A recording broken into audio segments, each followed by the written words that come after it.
needles over here. You don't want to. Where are the needles? What? Where are the needles? Yeah, there's a few.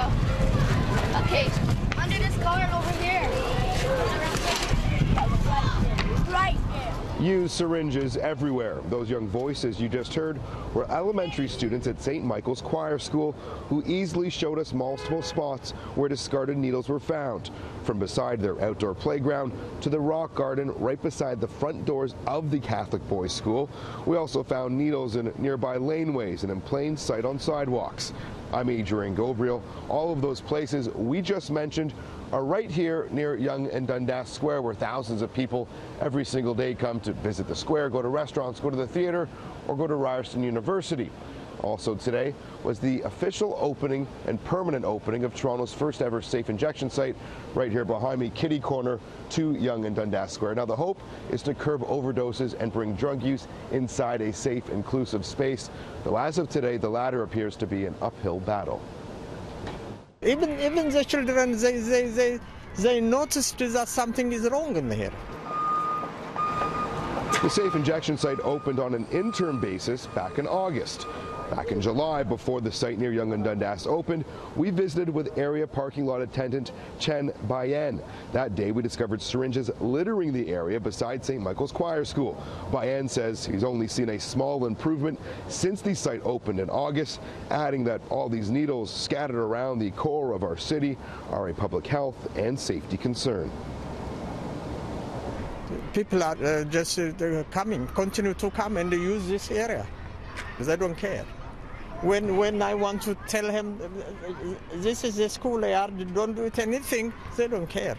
We want to know where that is, and we'll send out outreach workers to invite those people to come inside in a safe environment.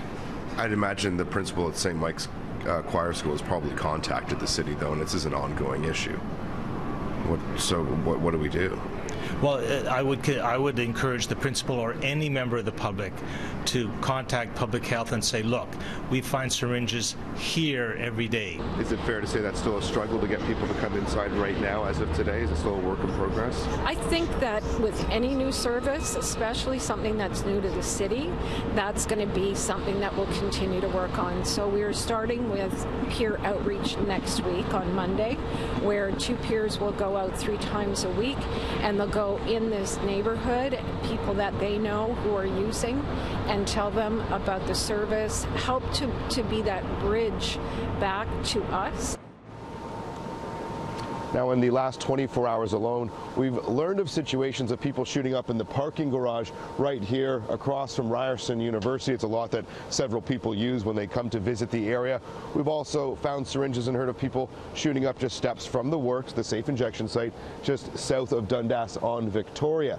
Now, Toronto Police say they're monitoring the public safety concerns as well as the quality of life for the general public, and they're collecting data, and they're asking anyone who sees anything suspicious or of concern to contact them so that they can collect that data and act accordingly. Now, as for the safe injection site right here, it's dubbed the Works. This last week, they said they had a record number of people come in to use in their safe, inclusive space. 130 people came last week. That's up from about just a dozen people who would come per week when it first opened back in August.